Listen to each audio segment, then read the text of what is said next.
All right, so for section 910, I'm gonna kind of like show you how to convert some Taylor series to other series like x cosine x.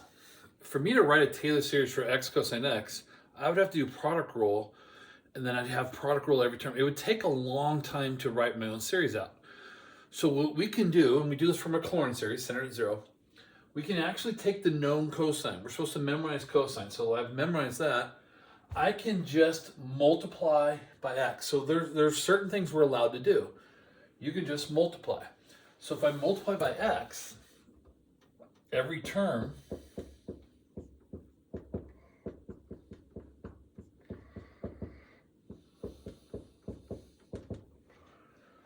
so I just multiplied every term by x, and that's x cosine x. Isn't that much faster than me doing 7 derivatives of x cosine x doing product rule 7 times? I mean, I'm done in 10 seconds.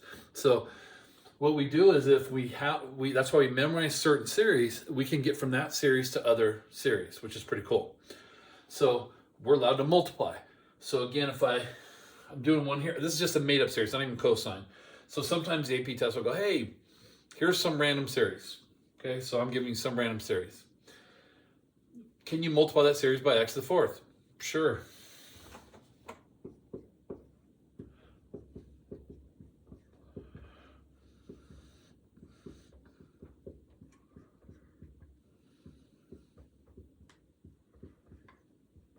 So I multiply every term by x to the 4th.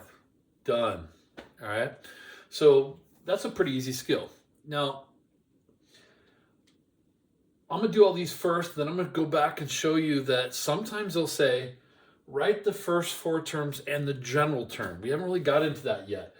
So the general term would be like what the power series will look like, the nth term. Okay. You can write it if there's a pattern to it. So for example, this one, 8, 11, 14, 17, they're going up by 3s.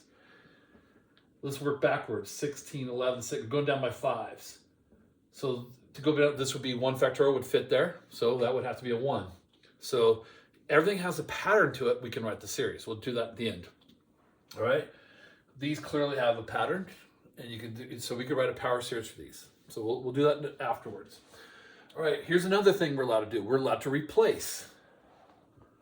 Well, cosine 2x, if I took a derivative, would be 2 cosine 2x. The next derivative would be 4 cosine, or not cosine, excuse me. Derivative cosine would be negative 2 sine 2x, and the derivative of that would be negative 4 cosine 2x, and so on. But all I have to do is replace all the x terms with 2x.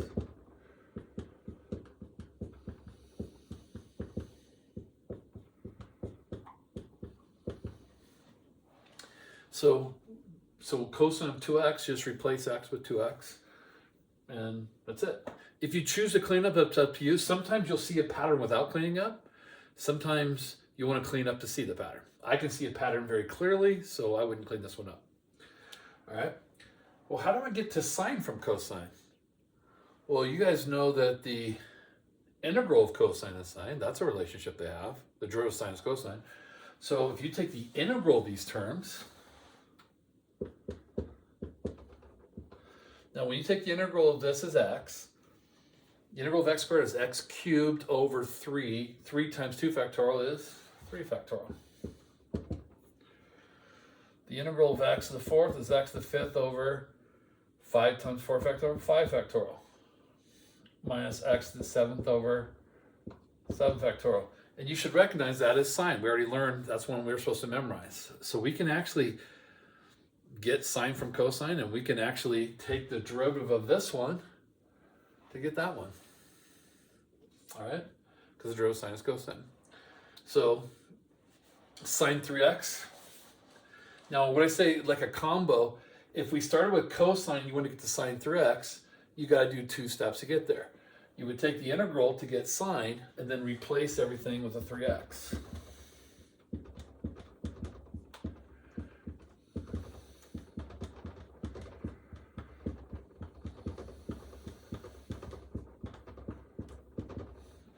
And then you now have sine of 3x. All right? Or you could have started with sine x, however you want to get there. All right, so let's look at this one. So this one says, could you find f of x cubed? That means you're putting x cubed into your function, so you're plugging x cubed. For some reason, some of the students struggle with this. X cubed to the 4th power. When you have power to power, you're going to multiply. That's going to be x to the 12th. Because what it means is you have 4x cubes, so 12. Minus, you have 7x cubes, 21.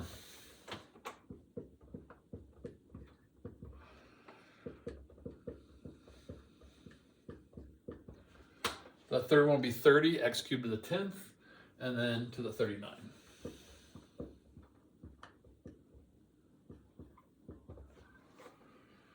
So we can go right there and replace. We could take a derivative. I took an integral here. We could take a derivative. So the derivative of that, what's the derivative of x to the 4th? 4x cubed minus 7x to the 6 over 6 factorial. No canceling necessary or needed. And then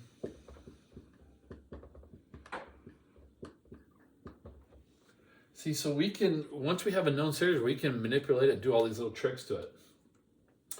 So x times f of 4x, that's like a combo. So you got to replace with 4x, then you got to multiply by x. So I would always recommend you do this in 2 steps. So we'll put the final answer here. So let's do step 1 here, and then right above it, step 2, kind of go work up. So let's replace with 4x first.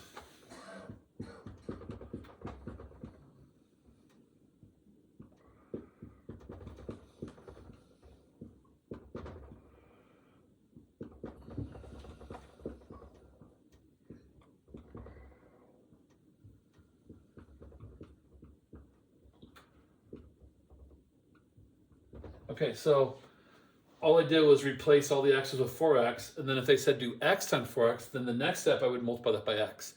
Now, I could just put an x next to that. I could decide to clean it up. How do we want to do this? Well, for right now,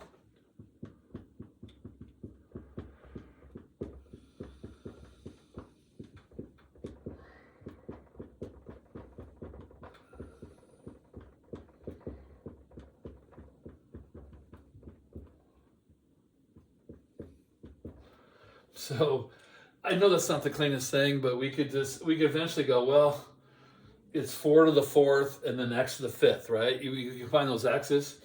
So 4 to the 4th is 256. So that first term is 256 x to the 5th. And we may lose our pattern if we do that. So, but you can still write the pattern first and then clean up if you'd like, okay? So this is a preliminary step. This is your final step. So look at all the different things we're going to do. There's some things, if you do them in the wrong order, you get the wrong answer. We'll talk about those when they pop up. All right? So let me talk about general terms. Do you see a pattern to these guys? So let's start with this one. I notice it's an alternating series. So when you write the general term, I need to look and see what AP do. Usually we'll say, let's say if we plugged in 0. They might do 1. I'm going to look theirs up, and then we'll come up with a standard that we'll all follow it. I don't think it really matters, but the -1 to the n, because that's the alternating series. Now you notice the x's are going up by 2's. There's no x's, 2, 4, 6. Think of it as like y equals mx plus b. All right, that's how I kind of teach it. Is we're going up by 2's, and we're starting with 0. So what we're going up by is like your slope, and what you're starting with is like your y-intercept. So this would be 2n plus 0, okay? So your x's are 2n. So let's plug in. If you plug in 0, there's no x, you get x to the 0 power. Plug in 1, you get 2. Plug in 2, you get 4, and 3, you get 6. So if you see how that works. And it turns out the bottom number factorial is the same as this every time. So it's just going to be 2n factorial. See, that's the general term for cosine. So if you want to find the 8th term, you can just plug an 8 into that, and that'll tell you the 8th term. Okay, so that's what's nice about the general term for us. So can I write the general term for this one? Do you see a pattern? Well, it is an alternating series. If I plugged in 0, the positive would be first, okay? My x's are going up by 2 again, 1, 3, 5, 7, but they're starting with 1.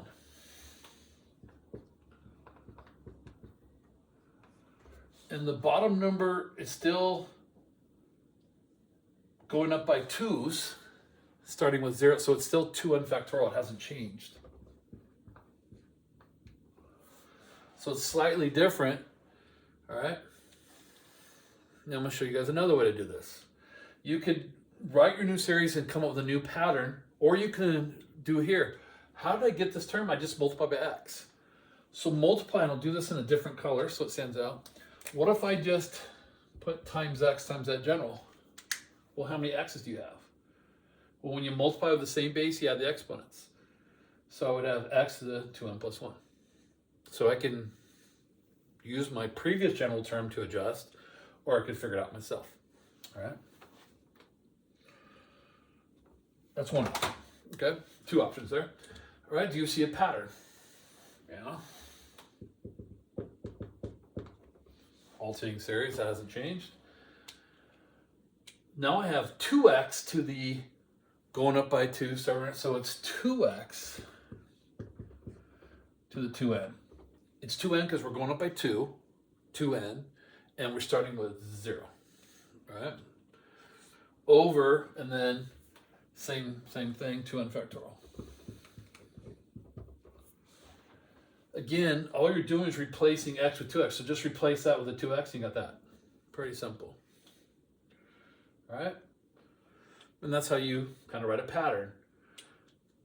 So let's try one of these harder looking ones. And if we need to come back here, we can always do that, you know.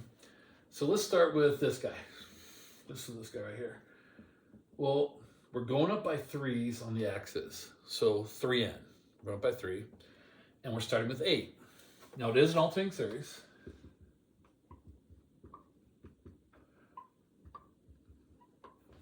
That's just the top. Let's test it out. Plug in 0, you get 8, first term. Plug in 1, you get 11, second term. Plug in, you know, next term and so forth. All right, now, what about the bottom? This is 1, 6, 11, 16. We're going up by 5. All right? And we're starting with 1. So 5n plus 1, so factorial.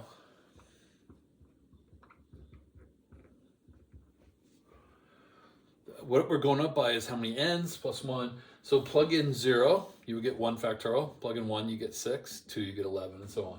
And that would be the general term for that series. So the original series was going up by 3's, starting with 4. So it was alternating. And it was going up by 3, starting at 4, all over, again, 5n plus 1 factorial. And remember, we just multiply by x to the 4th. So visualize multiplying that series up at the top by x to the 4th, and then you would get, add the exponents, you get 3n plus 8. So you can get it that way. All right? So what would this one be? We're going up by 12, 21, 30, 30, and we're going up by 9, so we have a pattern. And we're starting with 12. So, oops, going up by 9. And we start with 12, 9n plus 12. So if I plug in 0, I get 12, plug in 1, I get 21, and so on. The numbers on the bottom are the same. They haven't changed once. They're still 5n plus 1 factorial. All right? And we could do this all day long. So this is how you write a general term. So sometimes the AP test will say, hey, write the first 3 terms and the general term, or first 4 terms and general term. So I have the first 4 terms and the general term. All right, and that's one of the things we do. And so if you see a pattern, so they'll only ask you if a pattern can be done. All right, so I'll do a couple more videos on showing you some other changes that we can make. All right, this is video number 1.